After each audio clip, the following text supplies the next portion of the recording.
जितना short crisp और to the point आप रहते हैं कम्युनिकेशन में या पब्लिक स्पीकिंग में, उतना ज्यादा इम्पैक्ट होता है। KFC वाले बाबे ने जाके 60 साल में अगर बना लिया था चिकन तो कामयाब हो गया हुआ था। वो क्यों हुआ था? क्योंकि वो 60 साल तक रुका नहीं। कोई प्रोडक्टिव कॉन्वर्सेशन हो, जिसकी आउटकम पॉजिटिव हो, जिसकी आउटकम से आप किसी की जिंदगी को पॉजिटिव इम्पैक्ट दें। इंसान में तो एक ऐसा है ना कि रिलीजन के बाद अगर कोई दूसरी चीज है तो वो क्रिकेट है। तो जब शॉर्टर स्पैन्स हैं तो आप कोशिश करें कि कम वक्त में ज्यादा मानी खेज बातें करें। जब आपने सवाल पूछ रहे हैं तो आप वो सवाल सोच रहे हो। सलमान खान है, वो पॉज भी लेता है तो लोग देख रहे हैं कि अच्छा भाई कुछ सोच रहा है। आपने आज मेरे ट्रेड सीक्रेट्स निकलवा लिए, आपको पता है।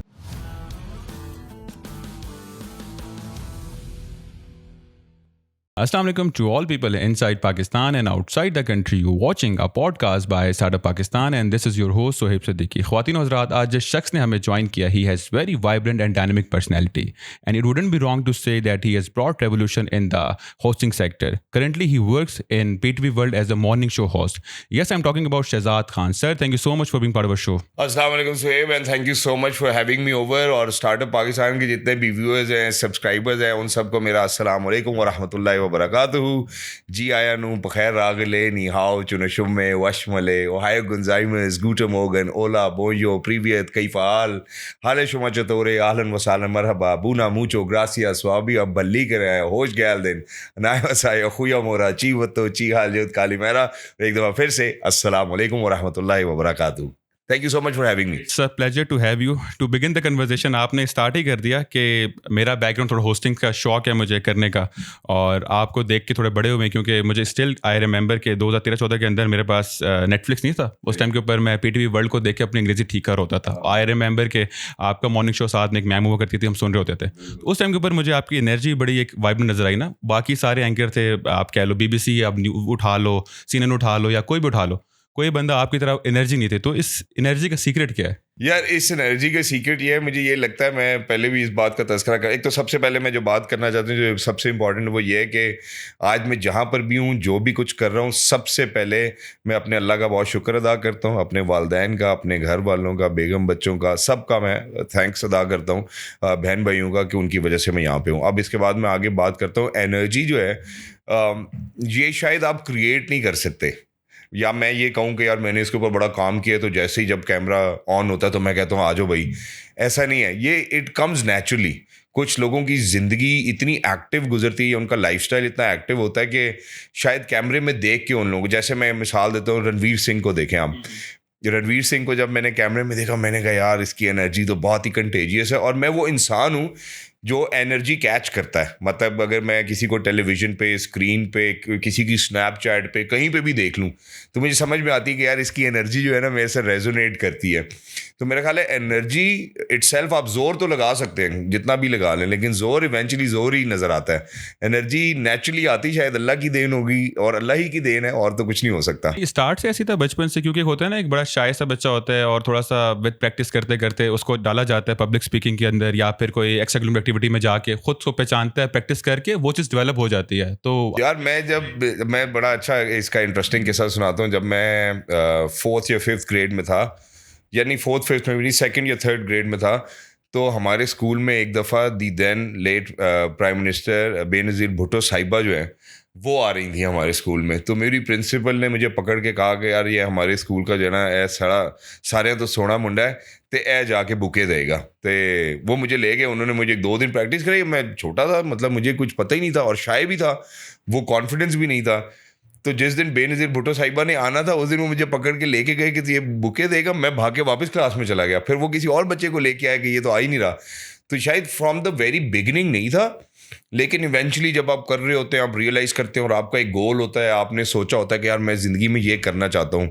मैं उसकी भी आपको स्टोरी सुनाता हूँ। आपको शायद सवाल पूछने का कम मौका दूं, लेकिन उसकी स्टोरी ये है कि मैं टेलीविज़न के शौक़ मुझे हुआ जब मैं 4th या 5th ग्रेड में था। और मुझे शौक़ कैसे हुआ? मुझे शौक़ ऐसे हुआ कि हम हर समर वेकेशन में अपनी खाला के घर जाते थे कराची। तो मेरे अब्बू की और मेरे खालू की बहुत दोस्ती थी। वो क्या करते थे कि हम बच्चों, अब जिस तरह के हम मॉडर्स्ट बैकग्राउंड से थे, हमें घरों में फिल्में देखना, ये गाने सुनना अलाउड नहीं था। यहाँ तक कि जब मेरा टीवी का करियर भी आगाज़ हुआ, मेरी अम्मी खुश नहीं थी इस बात से। खैर हुआ क्या, कटिंग लॉन्ग स्टोरी शॉर्ट, के जैसे ही हम कराची गए तो अब्बू, खालू, अम्मी और मेरी खाला वो क्या करते थे कि वो VCRs होते थे उस टाइम के ऊपर, तो वो फिल्म लेके आते थे और फिल्म देखते थे साथ, लेकिन किसी भी बच्चे को अलाउ नहीं होता था कि वो अंदर जाए सवाए मेरे छोटे भाई के। उसका नाम अरसलान है, ही इज़ टॉप मॉडल वही इन पाकिस्तान अल्हम्दुलिल्लाह। और तो क्या हुआ कि मैंने वो फिल्म देखी, मुझे अभी तक याद है संजय दत्त की फिल्म थी या वास्तव थी या कुरुक्षेत्रा थी या पता नहीं कौन सी फिल्म थी।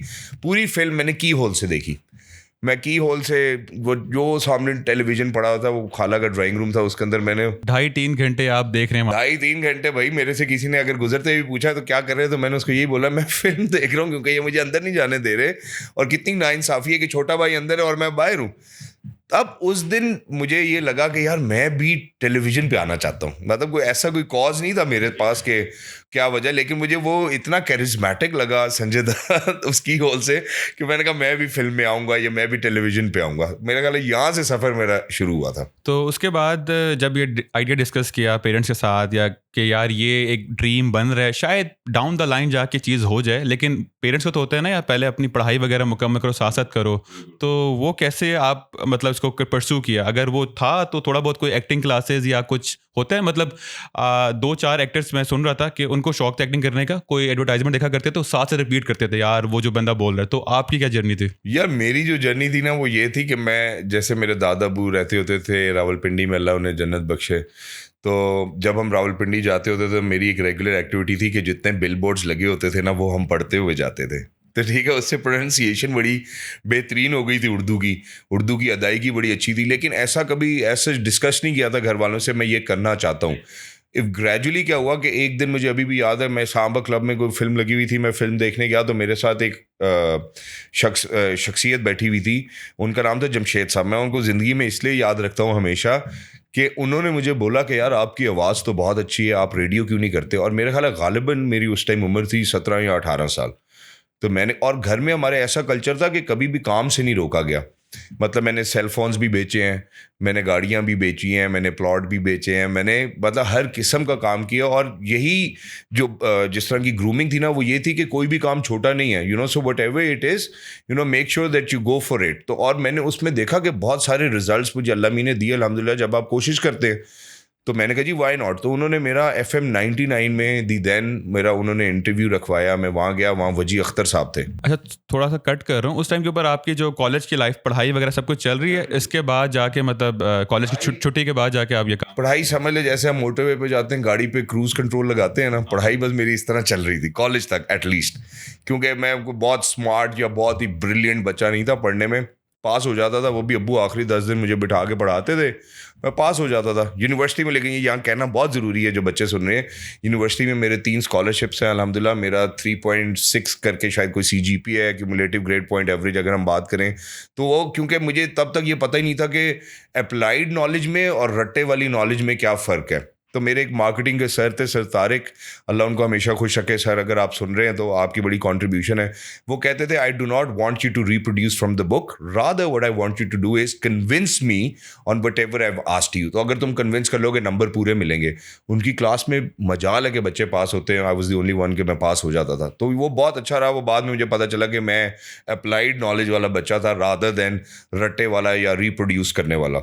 सो coming back to where we were, तो मैं रेडियो पे चला गया, वहाँ पे उन्होंने मेरा लिया, वहाँ से मेरा RJ स्टार्ट करे। तो पेरेंट्स ने कहा नहीं कि यार पहले पढ़ाई पे फोकस करो, ये बाद में कर लेना, या फिर ठीक है सपोर्ट किया? 2 घंटे के लिए जाना होता था, बल्कि अब्बू खुद छोड़ने भी जाते थे, लेने भी आते थे। हाँ, बड़ी नजर रखते। मेरे पहले इंटरव्यू में अब्बू साथ थे मेरे। और ये पहला एक्सपीरियंस था कि किसी पब्लिक अपीयरेंस या फिर इस तरफ आना? ये पहला बिल्कुल पहला एक्सपीरियंस था। एक होता है ना कि आपको फॉर एग्जांपल कि आपने ये चीज़ बनना है और आप ड्रीम कर रहे हो, अपॉर्चुनिटी क्लिक हो गई, ठीक है, एक साथ में खुशी तो है कि यार मैं जा रहा हूँ रेडियो में जाके बात करूंगा, लेकिन साथ में फेयर भी होता है ना, क्योंकि आप पहले आपका फॉर्मल एक्सपीरियंस था ही नहीं ना। तो वो कैसा एक्सपीरियंस बट टाइम है कि आप जाके उसको मतलब आसान अल्फाजों में उसको यही कहा जाता है कि हाँ आप ब्लंडर करते हैं, लेकिन उसमें वजी अख्तर साहब की बड़ी कंट्रीब्यूशन थी। वो मुझे बिठा के समझाते थे, वो दी दैन बहुत अच्छा काम करते थे। बल्कि रादर मुझे आज तक उनकी एक बात याद है, उन्होंने कहा कि देखो कभी भी पब्लिक स्पीकिंग करोगे या कभी भी रेडियो पे या टेलीविज़न पे तुम बैठोगे तो एक बात याद रखना कि अगर मैंने तुम्हें कमरा डिस्क्राइब करने को बोला है और तुमने घड़ी से आगाज़ किया है और यहाँ 4-5 तस्वीरें लगी हैं, सोफे पड़े हैं, कुछ भी पड़ा हुआ है, तो कोशिश करना कि अगर एक दफ़ा घड़ी की बात कर चुके हो तो दोबारा घड़ी की बात ना करना। वो बात आज भी मुझे याद है कि मैं अगर और होता भी यही है कि जब आपकी प्रेपरेशन नहीं होती, जब आप ने ज़्यादा पढ़ाई नहीं की होती, आपने रिसर्च नहीं की होती, तो क्या होता है कि आप इवेंचुअली उसी पॉइंट के ऊपर वापस आ जाते हैं।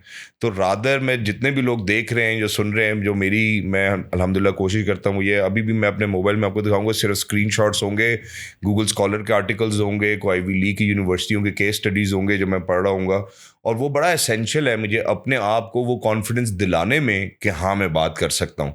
तो जब आप वेल रेड होते हैं, फिर उसके बाद आप वेल ट्रेवल्ड होते हैं, तो मुझे ये लगता है कि आप काफ़ी चीज़ों को अच्छे से अंडरस्टैंड या कॉम्प्रिहेंड कर सकते हैं। क्रिटिकल थॉट प्रोसेस आपका अच्छा चलता है अल्हम्दुलिल्लाह। चलें, आप आरजे भी स्टार्ट कर दिया, पढ़ाई भी चल रही है, अब इसके साथ आपने एक्टिंग भी की है, आपके 3-4 ड्रामे आपके हैं और इंडिया में मशहूर हुआ, आपका बड़ा गया फेम आपको मिला है। तो वो कैसी जर्नी थी कि आरजे से अब निकल के एक्टिंग, क्योंकि टीवी में आना था और different all together different field है ना, आप बोलना इज समथिंग एल्स, एक्ट करना इज इमोशंस लेके आना, वो चीज़ डिफरेंट है। बिल्कुल यार, असल में वो टीवी में मैं इस तरह पहुंचा था कि जब मैं यूनिवर्सिटी में गया तो तब मैं ऑलरेडी रेडियो जॉकी था। मतलब जब मेरी सेकेंड ईयर की वेकेशंस हुई थी एग्ज़ाम्स के बाद, तो मैं रेडियो कर रहा था। तो उसके बाद जब मैं यूनिवर्सिटी में गया तो यूनिवर्सिटी के साथ रेडियो को कोप अप करना मेरे लिए बिल्कुल कोई मुश्किल नहीं था, फ्लेक्सिबल आवर्स थे, मैनेज हो जाता था। तो मुझे अभी भी याद है उस टाइम मैं उनका बड़ा शुक्रिया अदा करना चाहता हूँ तहे दिल से, वो अभी इस दुनिया में नहीं है, मुख्तार भाई, जो K2 टीवी के वन ऑफ द ओनर थे। वो हमारी यूनिवर्सिटी में 2 सेमेस्टर सीनियर थे।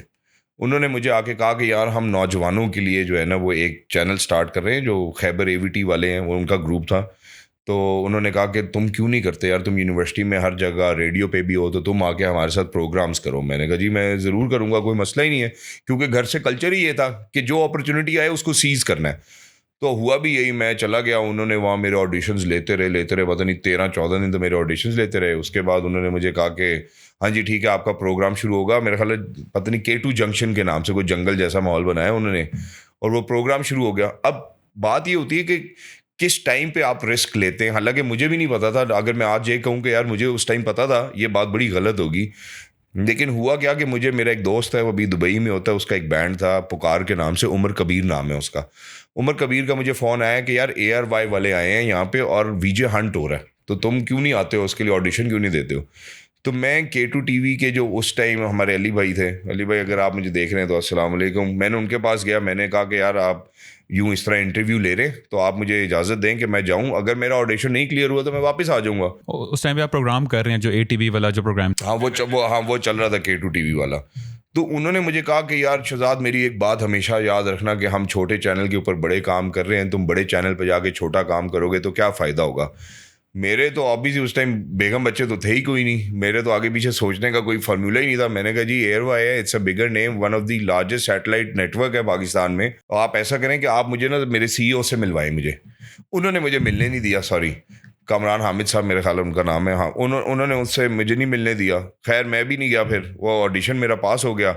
वो 3 महीने के लिए मुझे कराची ले गए, मैं कराची रहा 3 महीने, और वो 3 महीने उन्होंने हमसे इतना काम कराया उस रियलिटी शो के चक्कर में। अल्लाह वकार ज़का को भी खुश रखे, मंदाना जैदी को, अहमद अली भट्ट को, नूरी को, मानी को, ये सब लोग जजेस थे तब हमारे। तो वो लोग रोज़ कोई ऐसा टास्क दे देते थे कि उससे प्रेपरेशन होती चलेगी। वो ऐसे ही था कि आप समझ लें आपने एक स्मार्ट शॉर्ट कोर्स कर लिया है, अब आपको समझ आनी शुरू होगी। वो लाइव टेलीविज़न पे बिठाते थे, फिर स्कोरिंग होती थी।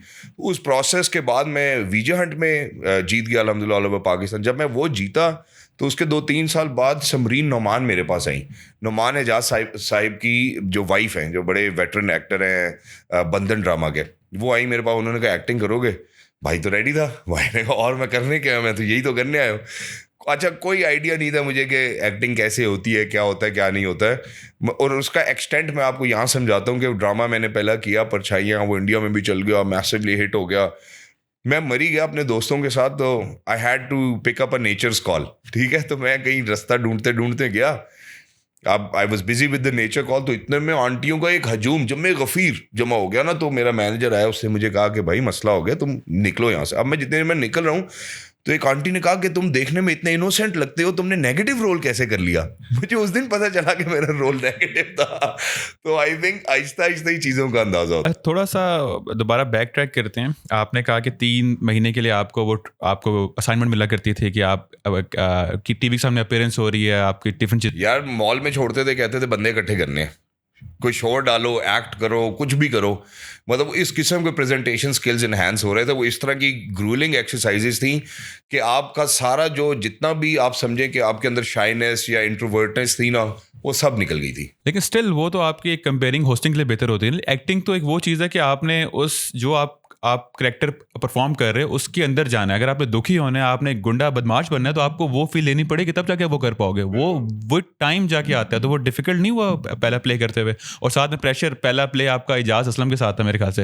हाँ जी, एजाज असलम साहब अल्हम्दुलिल्लाह, अल्लाह उनको खुश रखे, फिर रुबीना अशरफ साहिबा, फिर वसीम अब्बास साहब, मतलब बड़ी अच्छी कास्ट। प्रेशर तो होगा ना इनके साथ जाके परफॉर्म करूँ। मेरा प्रायर 3 महीने से मैंने ये कोर्सेज किए हैं और आके नहीं, मैं 2-3 साल वीजे कर चुका था ना, तो मैं टेलीविजन के ऊपर होस्टिंग कर चुका था। मैं एयरवाई ज़ॉक के लिए, एयरवाई डिजिटल के लिए, एयरवाई म्यूज़िक के लिए, मतलब जहाँ पे उनको कोई बंदा कम मिलता था वो मुझे कहते थे चलो भाई इसको बुला लो। तो शेफ़ सादत के साथ कुकिंग के प्रोग्राम्स कर चुका था। मतलब प्रोग्राम्स काफ़ी हो चुके थे, तो चाका खुल चुका था, जिसको पंजाबी में कहते हैं ना, चाका खुल गया सी। फिर उसके बाद कोई शर्म मेरे अंदर कोई नहीं थी। मैं कहता हाँ भैया लाओ, लाइनें याद की। शकील साहब होते थे डायरेक्टर उस प्ले के, और शकील साहब का काम यही होता था कि वो बताते थे। वो मुझे कहते थे अक्सर कि तुम कैमरे से शाये हो रहे हो। मुझे उस टाइम समझ नहीं आती थी, लेकिन ड्रामा हिट हो गया था। मैंने कहा बस ठीक है, काम चल गया अल्हम्दुलिल्लाह। फिर उसके बाद मल्टीपल मैंने 2-3 प्लेज और किए, लेकिन चूंकि मेरे पास वो एक्वायर्ड नॉलेज उस टाइम नहीं थी, या कोई गाइड करने वाला नहीं था, क्योंकि मेरी फैमिली में किसी ने काम किया ही नहीं था कि यार किस किस्म के स्क्रिप्ट्स तुम्हें पिक करने हैं, किस किस्म की चीज़ें तुम्हें करनी है। तो इस वजह से शायद फिर मेरा वहाँ पे, और मेरा पहला इंटरव्यू उठाएंगे ना, जो मेरा वीजे हंट का पहला इंटरव्यू है, उसमें मैं वकार जगह मेरा ऑडिशन ले रहा था। मैं उसको ये कह रहा हूँ कि मैं अच्छा मेज़बान हूँ। मैं ये नहीं कह रहा हूँ कि मैं एक्टर हूँ, मैं सिंगर हूँ, मैं रैपर हूँ, मैं क्या हूँ। मैंने उसको यही कहा कि मैं अल्लाह के हुक्म से मुझे लगता है मैं अच्छा प्रेजेंट कर सकता हूँ, बस। तो और वही कर रहा हूँ मैं आज तक अल्हम्दुलिल्लाह। अच्छा, ये तमाम चीज़ें हुई। आपने सेकंड सेमेस्टर में थे, आप वीजे के लिए गए थे, कराची रह गए, तो एजुकेशन वगैरह, अच्छा छठे में गए थे, एजुकेशन वगैरह पे साथ साथ ही चलते रहे वो वापस आके? यार उसका बड़ा प्रेशर था मेरे ऊपर। उसकी वजह यह है कि मेरी वालदा खुश नहीं थी। एक तो मैं टीवी में काम कर रहा था, अम्मी अब्बू की ये एक अलग लड़ाई चल रही थी, मतलब एक टसल चल रही थी। और फिर उसके बाद क्या हुआ कि 6 सेमेस्टर में फ्रीज़ करा के गया था। 6 सेमेस्टर में फ्रीज़ करा के गया। जब मेरी एयरवाई में जॉब हुई तो मैं 1 साल में वहीं रहा। तो 1 साल के बाद मैंने अपने दानिश ख्वाजा साहब को, अल्लाह पाक उनको खुश रखे, वो उस टाइम मेरे ख्याल एग्जीक्यूटिव वाइस प्रेसिडेंट थे एयरवाई म्यूज़िक के और एयरवाई ज़ॉक दोनों को देख रहे थे। तो मैंने उनसे कहा कि यार मेरा डिग्री करना बहुत ज़रूरी है, मेरे अम्मी अबू मुझे नहीं छोड़ेंगे इस तरह। तो उन्होंने मुझे समझ लिया सॉर्ट ऑफ डेप्यूटेशन के ऊपर लाहौर भेजा। लाहौर में मैं 10 स्पोर्ट्स के लिए, अब ये देखें अल्लाह में रास्ते कैसे बनाता है। तो लाहौर में 10 स्पोर्ट्स के लिए हम अंडर 16 और अंडर 19 के नेशनल क्रिकेट अकेडमी में कैंप्स रिकॉर्ड करने गए। तो वो काम होता था हमारा फ्राइडे सैटरडे संडे, और वो 3-3 महीने के स्टेंट्स थे, मतलब कि आप 3 महीने उधर ही हैं। तो मैं क्या करता था कि संडे को काम ख़त्म करके डाइवू में बैठता था, सीधा बस में बैठ के इस्लामाबाद, और यहीं पे आके क्लासेस ली, और फिर 3 दिन 4 दिन क्लासेस ली, और 4 दिन क्लासेस लेने के बाद फिर वापस लाहौर। और ये मैंने 2 साल किया। तो अपने ताकि सेमेस्टर, लेकिन सरप्राइज़ की बात तो ये थी, मैं यूनिवर्सिटी गया, उन्होंने कहा भाई सेमेस्टर फ्रीज़ कराते हो तो 4 महीने बाद वापस आना होता है, तुम तो साल बाद आ रहे हो। फिर कोई मिनतरला करके ये वो कोई बातचीत करके। अच्छा, उस टाइम तो इतना सोशल मीडिया नहीं था, मैं 2010 या 12 के टाइम था, अब इतना आप कह लो कि लोगों की रीच में नहीं था। तो उस टाइम पे पर रेडियो और टीवी पे आना, तो शहजाद भाई की तो गेम उड़ गई, यूनिवर्सिटी में गेम उड़ गई होगी। यार मुझे भी यही लगता है, ड्रामे के बाद तो बहुत गेम उड़ गई थी। मुझे उस दिन पता लगा कि भाई हमारी खवातीन क्या कर रही हैं। हमारी खवातीन भाई सिर्फ टीवी देख रही है। भाई जिधर जाओ कोई बंदा नहीं आपको मिलेगा, ड्रामा एक्टर का जो फ़ैन है ना, वो खातून ही मिलेगी। वो आपको 60 साल की खातून भी मिलेगी, 50 की भी मिलेगी, 40 की, 30 की, 20 की, 10 की, सब खातून ही मिलेंगी। उसकी वजह यह कि ड्रामे कंज्यूम ही वो कर रही हैं। और शायद अब मुझे लगता है कि उसमें तब्दीली आ रही है, क्योंकि ख़वातीन अब वर्क फोर्स भी बेहतर हो रही है, लोग काम करना चाहते हैं, तो ये एक अच्छी बात है। लेकिन जब वीजे था मुझे लगा कि यार ओवरनाइट सक्सेस होती है। ओवरनाइट कोई चीज़ नहीं है, ये मैं सबको यहाँ पे याद दिलाना चाहता हूँ। होती होगी और 1% ऑफ द पॉपुलेशन होगी ना। अरशद चाय वाला हो गया, या कोई और इस तरह के जो हमने इंसिडेंट्स देखे रिसेंट टाइम में, नासिर खान जान हो गया। मैं मतलब इंसिडेंट एक नेगेटिव वर्ड होगा उनके लिए, तो वो ऑब्वियसली सक्सेस है, लेकिन ये उनकी गलती नहीं है, क्योंकि हम कंज्यूम ही ये करते हैं। तो मैं उनसे कहूँगा ये 1 in a million है जो उसको फिर सस्टेन भी कर सकते हैं। लेकिन ओवरनाइट प्रोसेस में इसको इसलिए कहता हूँ, नहीं मानता हूँ, क्योंकि मोइन अख्तर साहब को देखें, आप उमर शरीफ साहब को देखें, आप अभी आज की पंजाबी थिएटर की जो इंडस्ट्री आप उसको देखें, ये आज से नहीं काम कर रहे, इन लोगों को 30 40 साल हो गए काम करते हुए, और आज लोगों ने इनको रिकग्नाइज करना शुरू किया है। तो थोड़ी सी शायद हमारी ऑडियंस भी श्रूड है। मतलब मुझे आज तक एक दफ़ा याद है कि आतिफ असलम साहब जो हैं वो इधर F10 बड़े शुरू की बात है हिट हुए। आतिफ भाई आपको भी याद होगा, वाइट कलर की या पता नहीं किस कलर की होंडा सिविक थी उनके पास उस ज़माने में। तो वो मैकडॉनल्ड्स F10 में मुझे नज़र आए, और जब वो मुझे नज़र आए तो एक और झुंड यहाँ से लड़कों का जा रहा है, तो अब वो क्या कह रहे हैं, तो किसी लड़के ने कहा यार आतिफ असलम जा रहा है, तो उन्होंने कहा होएगा अपने कार होएगा। मतलब ये हमारी पाकिस्तानियों की सोच है कि हम पाकिस्तानी किसी को घास डालना ही नहीं चाहते, बेशक हम खुद घास पे पड़े हों, हम किसी को घास नहीं डालना चाहते। हम कहते हैं भाई साढ़े तो उतना ही कोई नहीं है। यार जिसको अल्लाह इज्जत दे रहा है भाई उसको आप इज्जत दें, बात खत्म करें। लेकिन नहीं, हमारा ये झगड़ा चलता रहता है। अच्छा, तो इसके बाद आपने टेनिस स्पोर्ट वाली चीज़ भी कर ली, ड्रामा भी कर लिया, एजुकेशन साथ कर ली। इस टाइम के ऊपर शहजाद को रियलाइज़ हो चुका था यार हर चीज़ में मतलब ऑलवेज गुड टू गो नहीं होता, इसको कुछ भी दो कर लेगा। तो उस टाइम पे थोड़ा सा था डायरेक्शन या खुद अच्छा यार अब मैं इस पे करियर बनाता हूँ, ड्रीम करते हैं ना, मैंने ड्रामा कर लिया यार, मैंने जाके नुमान एजाज को 10 साल बाद जाके, या होस्टिंग में जाना है तो जिया मोहिद्दीन को मैंने बीट करना है, उस मुकाम पे जाना है मैंने। तो उस टाइम के ऊपर क्या थॉट्स चल रहे थे शहजाद की? यार मेरी जो हमेशा से थॉट प्रोसेस रही थी वो ये रही थी कि बड़ा थोड़ा सा अनफॉर्चुनेट है, मैं इसको नेगेटिव कॉनोटेशन नहीं देना चाहता हूँ, लेकिन थोड़ा सा अनफॉर्चुनेट है कि पाकिस्तान में जब तक बंदा खुदा ना खास्ता या शहीद नहीं हो जाता, या अल्लाह को प्यारा नहीं हो जाता, या उसको कोई गोलियां मार के नहीं चला जाता, तब तक जो है ना वो उसको वहाँ समझते ही नहीं है। जब वो चला जाता है ना फिर कहते ओए हुए ये तो बहुत बड़ा स्टार था। अमजद साबरी साहब के साथ ये हुआ अनफॉर्चुनेटली। उमर शरीफ साहब का जब इंतकाल हुआ उससे पहले किस किस्म के हालात थे उन बेचारे के, कोई सपोर्ट तक नहीं पहुंच रहा था। गवर्नमेंट ने सपोर्ट की, अच्छी बात है। फिर आप उसके बाद देखें, मैं मस्ताना साहब को देख लें, आप तारिक टेडी को देख लें, ये बहुत बड़े स्टार्स हैं अगर आप लोगों ने इनको फॉलो किया हो, इनकी जर्नी को फॉलो किया हो। फिर मुझे ये लगता है कि पाकिस्तानियों को ये बात रियलाइज़ करने की ज़रूरत है। अब मैं आपको छोटी सी बात बताता हूँ। शुएब अख्तर साहब के साथ मैं प्रोग्राम करता था, मैंने उनसे पूछा शुएब भाई जब आप लोग इंडिया जाते हैं तो कैसा फील होता है? कह रहा है यार उन लोगों का जो प्यार है ना वो बाउंड्री लेस है। कह रहे जब हम वहाँ उतरते हैं ना सिर्फ तो पुलिस को कॉर्डन करनी पड़ती है जगह। वो ये नहीं सोचते कि ये पाकिस्तानी ये क्या है, वो ये सोचते हैं कि ये दुनिया का तेज़ तरीन बॉलर है। वो ये नहीं सोच रहे कि यार ये चूंकि पाकिस्तान से है तो हम नहीं भाई हम इससे नहीं जाके मिलेंगे। मेरा ख्याल है कि पाकिस्तानियों को अपने जितने भी आर्टिस्ट हैं उनको रियलाइज़ कर लेना चाहिए कि यार ये इन लोगों ने ज़िंदगी दे दी है आर्ट को आपको एंटरटेन करते हुए, तो आप लोगों को कोशिश करनी चाहिए कि आप उनको जितना सहरा सकते हैं आप सहराएं। ज़रूरी नहीं है कि आप सब कुछ सहराएं, जो आपको पसंद है आप उनके लिए तो करें ना, बस दैट्स इट। ये कॉन्सेप्ट अब आ जाना चाहिए हमारे लोगों के अंदर। हमारे लोगों के अंदर मसला बस वही है कि भाईजान तुसी होवोगे लेकिन असी भी हाँ। मतलब यार खुदा का खौफ करो। अच्छा, उस टाइम के ऊपर फिर डायरेक्शन क्या एम कर रहे थे खुद को? मतलब अच्छा, उस टाइम डायरेक्शन मैंने अपनी ज़िंदगी में कभी नहीं रखी। मैं आपको एक जो सच्ची सी बात बताऊँ, मेरे हमेशा जो गोल्स रहे हैं वो बहुत शॉर्ट टर्म रहे हैं, और शॉर्ट टर्म भी ऐसे रहे हैं कि मैं अभी सोने लगा हूँ रात को, सुबह मैंने ये करना है बस। इससे ज़्यादा मेरा कोई लॉन्ग टर्म गोल कभी मेरा रहा नहीं है। और अल्लाह में इससे तो ऑब्वियसली मैं दुआएं करता हूँ, मांग के करता हूँ। मैं बाकियों को भी कहूँगा कि करेंगे तो ही इंशाल्लाह सबब बनेंगे। और वो मेरा ये होता है कि रात को मैं ये सोचता हूँ कि अच्छा सुबह मेरे पास ये काम है अल्हम्दुलिल्लाह, और मैंने कोशिश करनी है कि मैं इसको अपना बेस्ट कैसे दे सकता हूँ। उसमें अगर मुझे सारी रात उठना भी पड़े उसकी तैयारी करने के लिए, उसको प्रिपेयर करने के लिए, अपने आप को और कॉन्फिडेंट करने के लिए, अपनी डिलीवरी बेहतर करने के लिए, तो मैं सारी रात लगा दूंगा। क्योंकि होता क्या है कि जब हम लोगों को ख़ास तौर के ऊपर, जैसे अब मैं पाकिस्तान टेलीविज़न की अगर बात करता हूँ तो अल्हम्दुलिल्लाह मैं अल्लाह का बहुत शुक्र अदा करता हूँ, अल्लाह हम सब की हिफाजत करे कि रिसेंट टाइम्स में पाकिस्तान टेलीविज़न खुद कहता है कि ये हमारा ब्रांड है। तो अगर आप फ़ाद मुस्तफ़ा की बात करते हैं या अगर आप किसी और की भी बात करते हैं, अल्हम्दुलिल्लाह पाकिस्तान टेलीविज़न शहजाद खान की बात करता है। अब होना ये चाहिए था ना, लेकिन पीछे इतना बड़ा लैग था पाकिस्तान टेलीविज़न के अंदर भी या और बाकी चैनल्स के अंदर भी कि आमिर लियाकत, फ़ाद मुस्तफ़ा, शहजाद खान के अलावा आपको कोई और मिला ही नहीं। क्यों नहीं मिला? उसकी वजह ये थी कि हमने शायद राइट टाइम पर राइट इन्वेस्टमेंट्स नहीं की लोगों के अंदर। हमारे पास बच्चे थे, मैं क्यों एक बड़ा फूल बन सका या मैं खिल सका या मैं ग्रो कर सका? मुझे वो एनवायरनमेंट मिला, वो मुझे एयरवाई में भी मिला, वो मुझे पाकिस्तान टेलीविज़न में भी मिला। और उसकी रीज़न क्या थी कि मैंने कभी उनको जाकर ये नहीं कहा कि आप ये करेंगे तो मैं ये करूँगा। मुझे ये पता था कि मैं ये करूँगा तो इंशाल्लाह मेरे लिए अल्लाह पाक रास्ते खोलता चला जाएगा, और वैसा ही हुआ। तो जो अगले दिन मैंने सुबह उठ के काम करना था उसके लिए तैयारी की, उसके लिए अल्लाह मियाँ का शुक्र अदा किया। और मैंने हमेशा ये बात सबको की है कि मैंने एक ज़िंदगी का एक दौर गुजारा है जिसके अंदर शायद मैंने पैसे भी नहीं मांगे होंगे, जिसके अंदर शायद मैं रक्शे में, ट्रक में, शेज़ोर में भी बैठ के चला गया हूँगा। मैं प्रेजेंटर हूँ, अच्छे चैनल पे काम कर रहा हूँ, अच्छे पैसे मिलते हैं, कोई मसला नहीं है, लेकिन मैंने कभी इस तरह की बात नहीं, क्योंकि मुझे ये हमेशा से एक इनर सेटिस्फैक्शन थी कि मेरा अल्लाह तो देख रहा है ना, अल्लाह ने कहा है ना मेहनत करनी है, तो अल्लाह देख रहा है। अल्हम्दुलिल्लाह आज मैं अल्लाह का बड़ा शुक्र अदा करता हूँ कि मैं एक अच्छी ज़िंदगी जी रहा हूँ। Very true. अगर आपने कामयाब होना है तो मतलब कहीं मैं सुन रहा था, और ये फिलॉसफी भी मेरी लाइफ की, अगर आपसे 100% रिक्वायरमेंट काम की है तो आप 200% डालो, तब जाके आप सेटिस्फाइड होगे। काम निकलना अच्छा नहीं निकलना वो अल्लाह के हाथ पे, आप अपना एफर्ट करके हो ताकि आप बाद में खुश हो। यार शहजाद या सोएब, आज हमने एफर्ट डाली यार। नहीं, बाद में कम से कम आप जब अल्लाह में से दोबारा दुआ करेंगे, आपको शर्मिंदगी तो नहीं ना होगी कि यार मैं उस टाइम सो रहा था, मैंने हाफ हार्टेडली किया है, अल्लाह में प्लीज़ मुझे एक और मौका दे।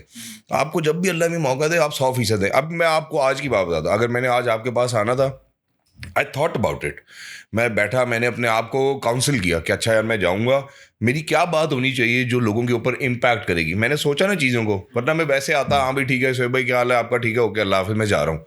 फ़ायदा क्या है मेरे इस टाइम का, क्योंकि आज के दौर में नहीं, ये सबसे शुरू से लेके आखिर तक मैं कहता हूँ जब तक दुनिया है ये कानून है कि जो सबसे कीमती चीज़ है जो आप किसी इंसान को दे सकते हैं वो आपका वक्त ही होता है। अच्छा शहजाद भाई, थोड़ा मुझे ये बताएं कि आप वीजे एक्टिंग वगैरह कर रहे हैं, ठीक है, वो थोड़ी सी आप कह रहे हैं आपकी एक फील्ड डिफरेंट है, ठीक है, ठीक है, होस्टिंग भी कर रहे हैं, लेकिन साथ में मॉर्निंग शो करना और बड़ा एक सोबर डिसेंट से करना, वो ऑल टुगेदर बड़े बड़े बाल शहजाद के थे, वो कटवा के और यहाँ पे आ जाना, वो क्या स्टोरी थी कि पीटीवी तक कैसे आपका वो ब्लेसिंग इन डिस्गाइज थी। अब उस टाइम क्या हुआ कि अब हम वकार ज़का हमारे उस्ताद बने हुए थे, उसको एडमायर करते होंगे। हाँ जी, कि ये लिविंग ऑन दी एज और ये, और उसका प्रोग्राम हिट था भाई, माउंटेन ड्यू ने स्पॉन्सर किया हुआ था, चैनल चल रहा था उस टाइम उसके पैसों के ऊपर। तो अब हमें लगता था कि हम भी कोई ऐसा ही काम करें, हम रियलाइज़ नहीं करते थे ना, बच्चे थे, अब इतना कोई समझाने वाला नहीं था। और वकार ज़का की भी बड़ी कंट्रीब्यूशन है मेरी ज़िंदगी में, लोगों को जो वो कैमरे पे नज़र आता है वो ऑफ एयर बहुत डिफरेंट और बहुत समझदार आदमी है और बहुत मेहनती आदमी है। मतलब जो उसने मुझे एक दफ़ा मशवरा दिया था, उसने कहा कि अगर फ़र्ज़ करो कि तुमने एक प्रोग्राम बनाया, जैसे अब होता क्या था कि लिविंग ऑन दी एज था और मेरा प्रोग्राम था गुरु हो जा शुरू, तो हर क्वार्टर के बाद रेटिंग्स निकलती थी, तो जो लिविंग ऑन दी एज है वो नंबर 1 होता था, गुरु हो जा शुरू नंबर 2 होता था। अब कहीं कंपटीशन तो रहता है कि यार मेरा भी नंबर 1 हो, लेकिन वो जीते थे, कब से काम कर रहे थे।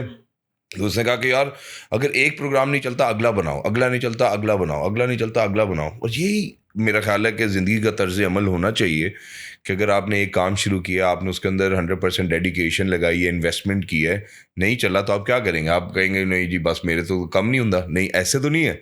आप फिर दोबारा अपने आप को री इन्वेंट करेंगे, आप अनलर्न करेंगे, फिर रीलर्न करेंगे और फिर आप कोशिश करेंगे कि आप कुछ और बेहतर करें। ऐसे मतलब KFC वाले बाबे ने जाके 60 साल में अगर बना लिया था चिकन तो कामयाब हो गया हुआ था। वो क्यों हुआ था? क्योंकि वो 60 साल तक रुका नहीं, उसने कहा अच्छा ये नहीं है, ये नहीं है, ये नहीं है। तो मुझे लगता है कि यही सबको करने की ज़रूरत है और कोई बड़ी इन्वेस्टमेंट या छोटी इन्वेस्टमेंट की बहस नहीं है। If you have a brilliant idea, make sure आपको ट्रस्ट है तो आप करें। एक ये बात मेरा पॉइंट आ रहा है, जिस तरह आपने बात की थी कि वकार ज़का जो टीवी पे कुछ और है और रियल लाइफ पे कुछ और है। अब शहजाद खान मतलब ऑफ द कैमरा आपको देखा वही वाइब्रेंट एनर्जेटिक बंदा, इधर भी वही सेम बात कर रहा है। तो बंदे का मतलब कोड ऑफ कंडक्ट कैसा होना चाहिए? वो बंदा मतलब एक होता है ना कि एक मैं ये बनना चाह रहा हूँ और विद प्रैक्टिस में जाके वो कर सकता हूँ, हर टाइम बंदा उस फ्रेम ऑफ माइंड में रहे, अच्छा मैंने ऐसा बनना है, ऐसा बोलूँ वैसे ही हो जाए, या फिर रखे शिफ्ट, अच्छा मैं अभी ऑफ द कैमरा हूँ तो मैंने ऐसा होना है, कैमरे पे जाके मैंने ऐसा हो जाना है। ये अच्छा सवाल है बहुत। उसकी वजह ये है कि एक टाइम था कि मुझे ना किसी ने बड़े अच्छे ड्रामा एक्टर थे, मुझे अब उनका नाम खैर शायद उस तरह से गालबन नहीं मैं याद कर सका, बट सम ड्रामा एक्टर, उन्होंने मुझे कहा कि नेचुरल रहो, जैसे तुम हो वैसे रहो। फजूल तरीन आइडिया था ये। उसकी वजह ये है कि जैसे हो तुम वैसे रहो, तो अगर हम फ़र्ज़ करें ऑफ एयर अगर हम वो पुट्ठी हरकतें करें तो हम क्या ऑन एयर भी पुट्ठी हरकतें करें? मतलब ये एक प्लेटफॉर्म है जिसको ये अंडरस्टैंड करने की ज़रूरत है कि इसके ऊपर वो बात होनी चाहिए जो मतलब मेरा मानना है, सबका मानना ऐसा हो या ना हो, कि कोई प्रोडक्टिव कॉन्वर्सेशन हो जिसकी आउटकम पॉजिटिव हो, जिसकी आउटकम से आप किसी की ज़िंदगी को पॉजिटिव इम्पैक्ट दें, इस तरह का काम करें ना। मतलब अब वो वकार ज़का के कॉन्टेस्ट में मैं इसलिए कहता हूँ क्योंकि उनका जो प्रोग्राम था उसकी नेचर शायद इस किस्म का कॉन्टेंट ऐसा था कि लोग उनसे कहीं हेट लव रिलेशनशिप था उनका। अब हमारा जो काम है वो हम काम करते हैं, हम कोशिश ही ये करते हैं कि यार हम अच्छा काम करें। क्योंकि जब मैंने अंग्रेज़ी का मॉर्निंग शो शुरू किया था, जो एक ही है पूरे पाकिस्तान में, तो बहुत ज़्यादा दफ़ा ये होता था, ओ यार पीटीवी कौन देखता है, और पीटीवी को कौन देखेगा, ऊपर से अंग्रेजी कौन देखेगा। बात ये थी कि लोगों ने ये कभी, या मैंने भी शायद उस टाइम नहीं रियलाइज़ किया था, 47 मुख्तलिफ ममालिक में जाता है।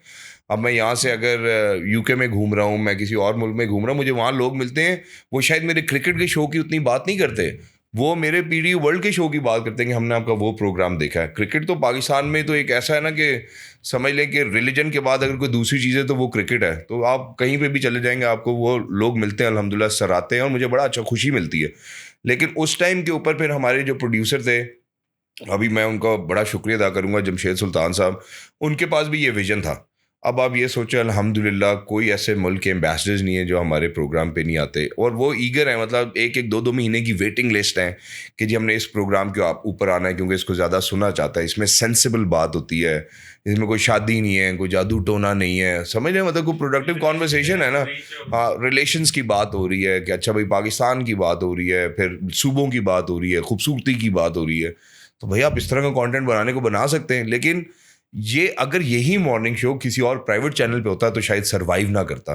क्योंकि ये पाकिस्तान टेलीविजन के ऊपर था, इसलिए इसने सरवाइव किया, और आज अल्हम्दुलिल्लाह हम उसका फल बूटा खा रहे हैं। प्रेशर नहीं होता क्योंकि आपने कोई काम स्टार्ट किया, आप मार्केट देखोगे, मार्केट में मॉर्निंग शो क्या हो रही है, वही शादी हो रही, कुछ बेहतर हो गई खैर आजकल, ठीक है, जो कि आज जियो के जो न्यूज़ वगैरह पे हो रही है, एयरवाई के न्यूज़ पे हो रहे हैं, थोड़ा सा इन्फॉर्मेटिव किस्म की डिस्कशन हो रही है वहाँ पे, ठीक है। लेकिन जो नॉर्मल आपका जो कि एंटरटेनमेंट मीडिया पे हो रहा है, वहाँ पे तो आपकी शादी और कौन सी इन्फॉर्मेटिव किस्म की कॉन्वर्सेशन हो रही है, चले आप मुझे बताएं। कुछ ना कुछ थोड़ी थोड़ी जो डिस्कशन, फॉर एग्जांपल अगर कल IMF पे कुछ हुआ है, मुआहिदा ऐलान, उस पर डिस्कस कर रहे हैं, एक ये चल रहा है, ठीक है। दूसरी तरफ क्या चल रहा है, अगेन कौन ड्रामा हिट हो गया, मायरी या प्यारे अफजल, उसको बुला के उसकी कास्ट को डिस्कशन कर रहे हैं, तो देयर इज अ डिफरेंस, ठीक है। आप उसको रेट नहीं कर सकते, वो मूव करना शुरू कर दें। नहीं, लेकिन ये हर किस्म का कंटेंट होना चाहिए ना। आप देखें IMF की बात, आप IMF को भी छोड़ दें, आप बात करें SIFC की बात करें, ठीक है, जो हम SIFC जो सबसे बड़ा इनिशिएटिव है अभी दौरे हाल का, उसके ऊपर बच्चों को पता ही नहीं है। आप किसी से बात करते हैं SIFC के, किसी को पता ही नहीं है, वो कह रहा है भाई हमें तो नहीं पता, हालांकि उसके ऊपर आपका इकोनॉमिक रिवाइवल बेस्ड है, आप उसकी बात ही कोई नहीं करता। अच्छा, पॉइंट ये है ना, अब देखिए आपने बिल्कुल एग्री किया, इसको मैं एज अ बेस बनाता हूँ, ठीक है। फॉर एग्जांपल अगर मैंने स्टार्ट करना है मॉर्निंग शो में, मैं प्रोड्यूसर हूँ, तो मैं देखूंगा यार मेरी दो लोग देखते क्या हैं, मेरे लोग क्या देखते हैं, किसकी शादी हो रही, किसकी दूसरी शादी हो गई, इसने जादू तोड़ना हो गया, ये जो लोग देख रहे हैं बिक रहे, ठीक है।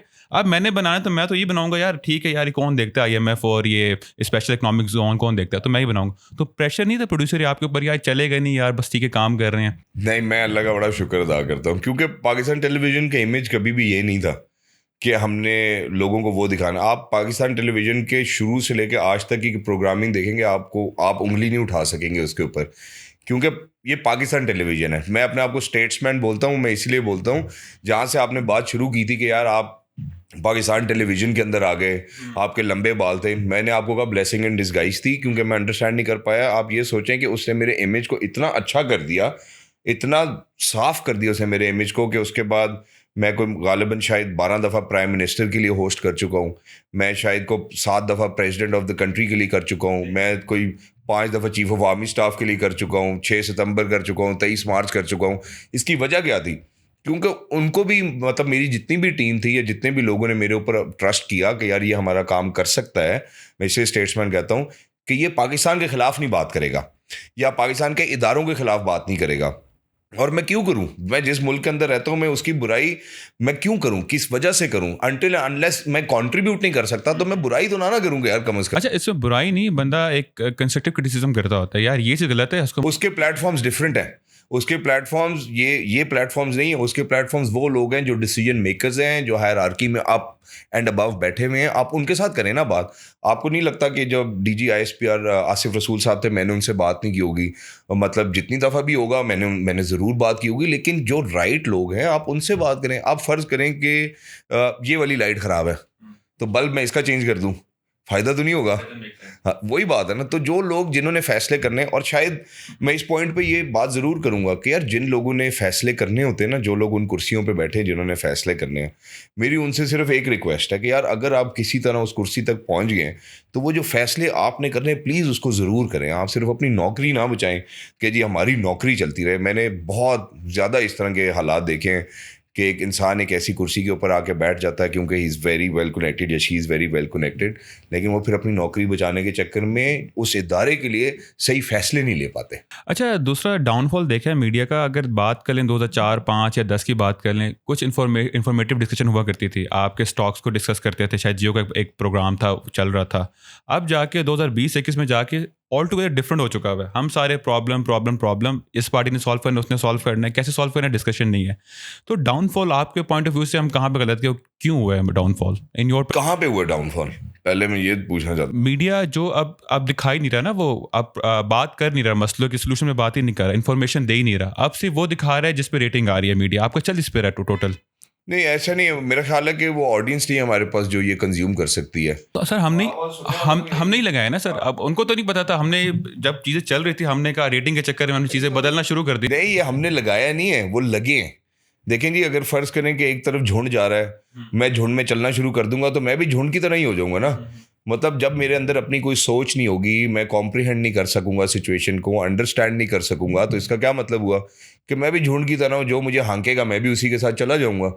जब तक आपका अपना क्रिटिकल थॉट प्रोसेस, जब तक आपकी एजुकेशन, जब तक आप वेल ट्रेवल्ड नहीं होते हैं, जब तक आप पढ़ते नहीं हैं, आप रिसर्च नहीं करते हैं, आप ऑथेंटिकेट नहीं करते चीज़ों को, फैक्ट्स एंड फिगर्स को नहीं ढूंढते हैं, तब तक आपकी मिसाल ऐसी दी जाती है कि आप रेवड़ के अंदर एक बकरी हैं। जब जिस दिन आपको ये समझ आएगा कि नहीं यार मेरी डायरेक्शन ये नहीं, ये उन्हीं चीज़ों की वजह से आएगा जो मैंने आपको अभी सारे फैक्टर्स बयान कर दिए हैं, तो आप चीज़ों को फिगर आउट करना की कोशिश करेंगे, और जब आप वो फिगर आउट कर लेंगे तो आप फिर एक दिन इसी तरह मेरी जगह पे बैठ के यही बात करेंगे कि यार जहाँ पे इन चीज़ों की तब्दीली होनी है मैं वहाँ पे बात करूँगा ना, रादर देन मैं यहाँ पे बैठ के एक कंट्रोवर्सी क्रिएट कर दूँ, अपने लिए भी मसला बनाऊँ और आपके लिए भी मसला बनाऊँ। उसका फ़ायदा कोई नहीं है बिला वजह कि जी ताकि ज़्यादा लोग सुन लें। नहीं सुने मुझे लोग, लेकिन जो 2 लोग सुने वो अक्लमंदी से मेरी बात को समझ लें। तो वही पॉइंट है ना, पॉइंट ये था कि देखें प्रोड्यूसर जो भी बैठे हैं ना, उसको पता होता है कि यार किस पे व्यूअरशिप आ रही है, किस पे नहीं आ रही, तो रेदर देन वो अपने पॉइंट, उनको चाहिए कि वहाँ पे जाके एक कलेक्टिव स्टेट के बारे में सोचा हम क्या दिखा रहे हैं। रिस्पॉन्सिबिलिटी होती है मीडिया की ना कि आपने वो ना दिखाओ जिसमें आपका फ़ायदा है, आप पर्पस के थ्रू लेके चलो। मुझे लगता है कि इसमें ना इंग्लिश लैंग्वेज का भी बड़ा कंट्रीब्यूशन है, और उसकी वजह ये है कि इंग्लिश लैंग्वेज के जो सुनने वाले हैं ना, शायद उनका जो, मैं सबके लिए नहीं ये कह सकता, लेकिन 80-90% वो लोग वेल लर्नड लोग हैं। ठीक है, पाकिस्तान जैसे मुल्क में जो अंग्रेज़ी समझता है, बोलता है, सुनता है, मैं ये नहीं कहूँगा कि वो बहुत पढ़े लिखे हैं, लेकिन मैं ये ज़रूर कहूँगा कि वो वेल लर्नड हैं। और अगर वो अंग्रेज़ी सुनना चाहते हैं, जैसे हमने 2013 में सुनी, तो कोई बात आपको नहीं वहाँ कैच की ना, आपने एनर्जी कैच की। किसी ने मुझे सक्खर से फ़ोन करते थे लोग कि सर हम आपका प्रोग्राम देख के काफ़ी चीज़ें लर्न कर रहे हैं। तो हुआ क्या कि वो ये ब्लेसिंग इसलिए भी रही कि वो मेरा प्रोग्राम उस मीडियम में ट्रांसलेट होता था जिस मीडियम को एक पढ़ी लिखी चंक सुनती थी, और वो सुनती थी, और उन्होंने फिर उस इनिशिएटिव को पसंद किया। तो मेरे प्रोड्यूसर की, हम सबकी, यहाँ तक अल्हम्दुलिल्लाह मैं अब, हमारा ही एक सिस्टर चैनल है, उनका भी मॉर्निंग शो है, तो हमारे अंग्रेज़ी के अल्लाह का शुक्र, अल्हम्दुलिल्लाह अल्लाह का शुक्र अदा करके बात करता हूँ कि हमारा morning show within our own 7-8 channel भी सबसे ज़्यादा हाईएस्ट रेटिंग पे है अल्हम्दुलिल्लाह। चलिए माशाल्लाह। अच्छा शहजाद भाई, मुझे ये बताएं कि कम्युनिकेशन के ऊपर आप एक्सपर्ट चीते बंदे हैं, मतलब एनर्जी वगैरह सब कुछ आपके अंदर है। जितना मैंने समझा है कम्युनिकेशन को 2 चीज़ें होती हैं, एक होता है सिंपल बोलना, आप 6-7 महीनों में कोई भी ज़ुबान है, अंग्रेज़ी, उर्दू, अरबी सीख जाओगे। एक होता है इम्पैक्ट क्रिएट करना, ओरा, वो बड़ी बड़ा टाइम लगता होता है, तो वो किस तरह से बिल्ड किया जा सकता है? जैसा आप बोल रहे हो ना, एक इम्पैक्ट आ रहा है, इमरान खान बोलता है इम्पैक्ट आता है, एक लोग सुनते हैं, तो वो कैसे डेवलप की जा सकती है? यार वो एक तो मुझे लगता है ओवर टाइम थोड़ा सा स्किल सेट आपका डेवलप होता है कि यार मैं अल्फाजों का चुनाव क्या होगा जिससे मैं बात करूँ। अब बहुत लोग हैं वो मेरा ख्याल है 10 जुमलों में एक बात समझाएंगे, कुछ लोग हैं वो 2 जुमले बोलेंगे या 2 लफ्ज़ बोलेंगे, वो पूरी बात समझा देंगे। मेरा ख्याल है कम वक्त में अच्छे अल्फाजों के चुनाव के साथ आप बहुत इम्पैक्ट डाल सकते हैं। और कोई प्रैक्टिस या टेक्निक को यूज़ करते थे जिसको आपने क्या अच्छा बेहतर? वोकैबुलरी रिच होनी चाहिए, मतलब आपकी रीडिंग लिसनिंग अच्छी हो, किताबें आप पढ़ते हो, क्योंकि मैंने जो अपनी ज़िंदगी में किताबें पढ़ी हैं उनका मेरे ऊपर बहुत इम्पैक्ट है, और मैं कुछ हद तक मानता हूँ कि यार उन किताबों ने मेरी ज़िंदगी में काफ़ी तब्दीली वो लेकर आई हैं। और मैं ये भी नहीं कहूँगा, क्योंकि पहले मेरा नोशन ये नहीं था, पहले मेरा नोशन ये था यार अच्छा किसी ने लिखी है ना किताब, उसका अपना एक माइंडसेट था, ज़रूरी नहीं मेरा भी वो माइंडसेट हो, लेकिन कुछ चीज़ें ऐसी होती हैं जो आपके साथ रेजोनेट करती हैं, वो सिंक्रोनाइज हो जाती हैं, और आपको लगता है यार मैं भी यही सोचता था। तो जब आपको ये लगता है ना, तो आप कहते हैं अच्छा यार ये वाली चीज़ नोट कर लो, ज़रूरी नहीं आप पूरी किताब ही छाप लें, लेकिन आप नोट करें, ऑब्जर्व करें, और फिर कुछ टेक्निक्स होती हैं जो ऑब्सलीट हो जाती हैं, ठीक है, पुरानी हो गई हैं, अब नई पे चलें, नए लोग कैसे कर रहे हैं। उसके लिए आपने ज़रूरी है कि आप नए ट्रेंड्स फॉलो करें, कौन लोग क्या बात कर रहे हैं। आपको एक जैसे उसको सेल्फ कॉन्शियसनेस होती है ना, कि आपको पता होना चाहिए मेरे इर्द गिर्द क्या, इस तरह से सेल्फ अवेयरनेस है इंडस्ट्री के अंदर, काम के अंदर, माहौल के अंदर।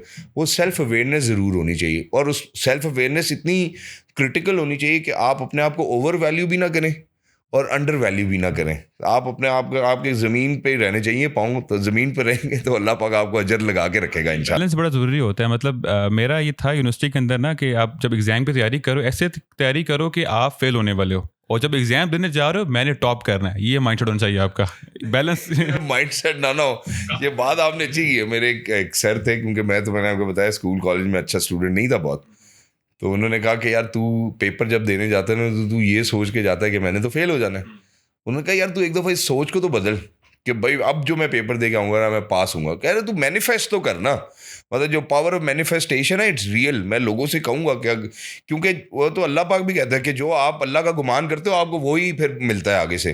तो इसलिए अच्छे का गुमान करो, अच्छा मिलेगा इंशाल्लाह। शुक्र अल्हम्दुलिल्लाह। आप इतने शो होस्ट कर चुके हैं, नंबर ऑफ आप कह लें कि मीडिया के लोग सब कुछ आ चुका। अभी ऐसा हुआ कि यार स्टार स्ट्रक मोमेंट के, इससे मैं करने जा रहा हूँ, या थोड़ा बहुत घबराहट या उसकी पर्सोना थोड़ी ओवर ज़्यादा आ जाएगी? यार मेरा ख्याल है कि जो मेरा एक बेस्ट इनकाउंटर रहा है ना, वो मुहिउद्दीन साहब के साथ रहा है। मैं ISPR का एक इवेंट होस्ट कर रहा था 6 सितंबर का, उसमें वो हमारे साथ थे, वो भी मेज़बानी कर रहे थे।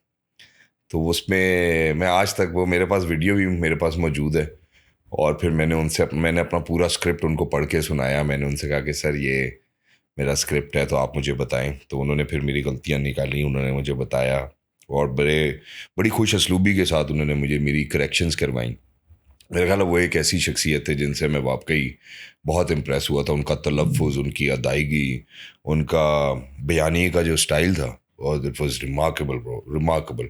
और मेरी हमेशा से ख्वाहिश रही है कि मेज़बानों में जब भी मोइन अख्तर साहब की बात हो, मुहिउद्दीन साहब की बात हो, तो अल्लाह करे मेरा नाम उसमें शुमार हो इंशाल्लाह। अच्छा, ज़ियामुद्दीन की बात करें, उनको अदायगी तलफ़ुज़ की मैं मसला, मतलब वो छोटी छोटी नीटी ग्रिटी पे जाके वो करते हैं, तब जाके आपको वो आउटकम नज़र आती है, प्रोडक्ट। ऊपर से आप हैं पंजाबी फैमिली से, आपके उर्दू डायलेक्ट में भी आपको पंजाबी कहीं ना कहीं सुरीली सी सुनाई दे देती है। तो जब मैं ड्रामे कर रहा था, तो मेरे वो शकील भाई डायरेक्टर थे, वो मुझे कहते थे कि यार नहीं पंजाबी में आ रहा है। तो मैं कहता था यार मैं तो उर्दू बोल रहा हूँ, पंजाबी कैसे आ रहा है। तो हम लोग रियलाइज़ नहीं करते। तो कराची को मैं आज भी क्रेडिट देता हूँ कि जो मैंने 5-7 साल कराची में काम किया, उसने जो मुझे सिखाया है वो अनबीटेबल बना देता है कराची आपको। फिर आप उसके बाद जहाँ मर्जी चले जाएं कराची, और सिर्फ टेलीविज़न की बात नहीं कर रहा हूँ, किसी भी वॉक ऑफ लाइफ में आप कराची चले जाएं, 5 साल सिर्फ वहाँ सर्वाइव करें, आपको पूरी दुनिया में इंशाल्लाह, ये मैं आपसे वादा करके कहता हूँ, मार नहीं पड़ेगी कहीं। कराची की हवा भी तेज़ है, वहाँ पे लोग काम करना चाहते हैं। इस्लामाबाद के लोग, वहाँ लोग काम करना भी जाते हैं और काम कर भी जाते हैं। काफ़ी डीप बात आपने कह दी है। हाँ, मैं आपको सीरियस बात बता रहा हूँ, कराची में रहना आसान नहीं था यार, ख़ास तौर पे जिस दौर में हम रहे। अब आप निकल रहे हैं तो आपको पता लगा आपकी गाड़ी के साइड मिरर्स गायब हैं। फिर आप निकल रहे हैं तो अब आप साइड मिरर्स नहीं है, तो अब आप रेयर व्यू में देख रहे हैं, कोई मोबाइल मांगने तो नहीं आ गया, क्योंकि आप ये समझ के गाड़ी में बैठते थे कि अब मोबाइल उसी का है जिसने मांगना है। अल्हम्दुलिल्लाह अब मुझे अच्छा लगता है। अब मैं जब जाता हूँ अपने दोस्तों के पास, परमेश हादीवाल हैं, फिरोज़ खान हैं, मतलब बहुत सारे दोस्त हैं मेरे वहाँ पे, तो मुझे बहुत अच्छा लगता है। अब बड़ा पुरसकून माहौल है कराची में, अब वो वाली परेशानियाँ नहीं हैं। और मैं कराची हमेशा मेरे लिए एक ऐसी जगह रहेगी which is very close to my heart, क्योंकि जो मैं वहाँ पे सीखा हूँ वो शायद मैं यहाँ नहीं सीख सकता था। एग्जैक्टली। अच्छा शहजाद भाई, आपने माशाल्लाह सारे काम किए, एक्टिंग, होस्टिंग, जो कॉर्पोरेट के होते हैं, कोक फेस्टिवल वगैरह, तो कभी है कि रमज़ान ट्रांसमिशन की तरफ भी मैंने रमज़ान ट्रांसमिशन भी की है, वो K2 TV के लिए की थी। हाँ, वो 2 साल मैंने नॉन स्टॉप की। वो यार वही ये तोहफे फेंकने हैं, वही एनर्जी चाहिए आपको, वही जैसे सब करते हैं कि भाई ये सूट आंटी, ये फलाना, ये बंदा कहता है यार कोई काम की बात कर लो।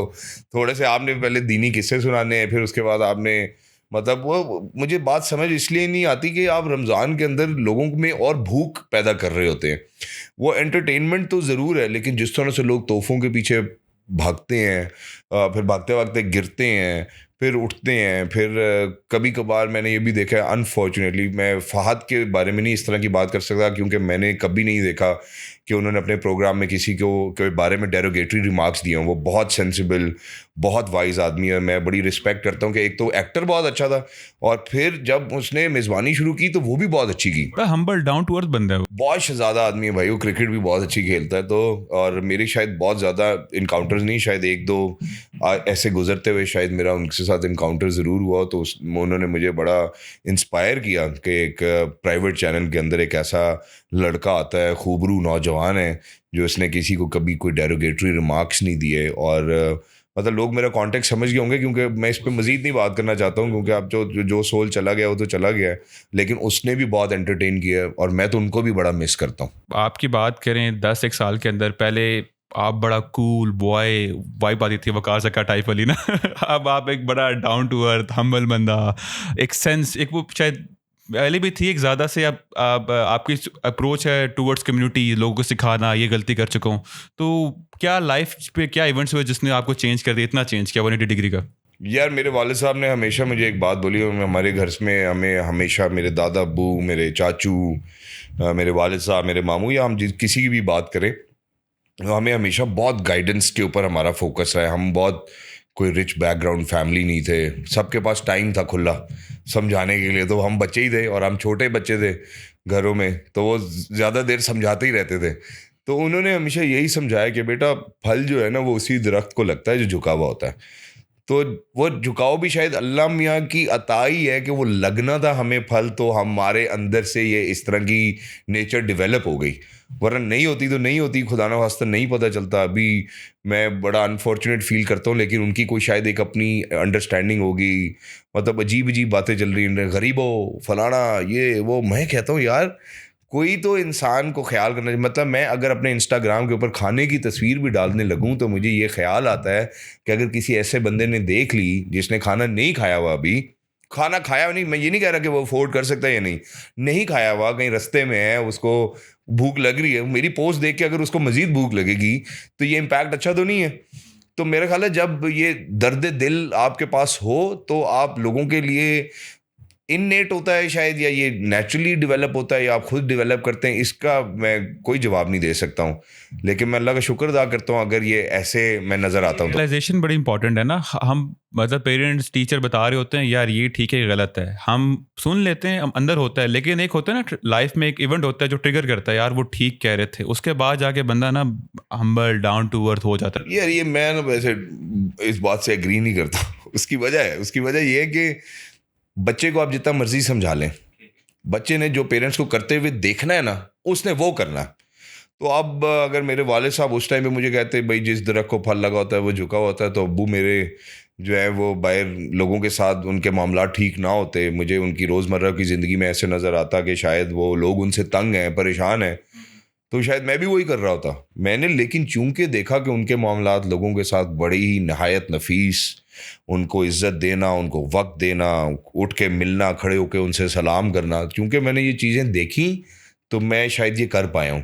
अगर मैंने ना देखी होती शायद मैं ना करता। ठीक है। अच्छा थोड़ा सा बताएं एक्सपीरियंस, आपने स्पोर्ट्स के अंदर भी चीज़ें की, क्योंकि स्पोर्ट्स के अंदर चीज़ें डिफरेंट होती हैं, क्योंकि आप मॉर्निंग शो कर रहे हो तो आप दुनिया का डाटा कलेक्ट कर रहे हो, इकोनॉमिक्स में क्या हो रहा है, पॉलिसी मेकिंग में क्या हो रहा है। Sports all together different field है, उसके अंदर किस क्रिकेटर कितने रन हैं, कब क्या इवेंट हुआ था, उसकी स्टडी, वो चीज़ें बहुत मुश्किल होती है। तो वो किस तरह मैनेज कर रहे होते हैं साथ साथ? यार वो उसके लिए मैं ऑब्वियसली बहुत क्रेडिट देता हूँ, जो ड्यू क्रेडिट जाता है ना वो राशिद लतीफ़ साहब को जाता है।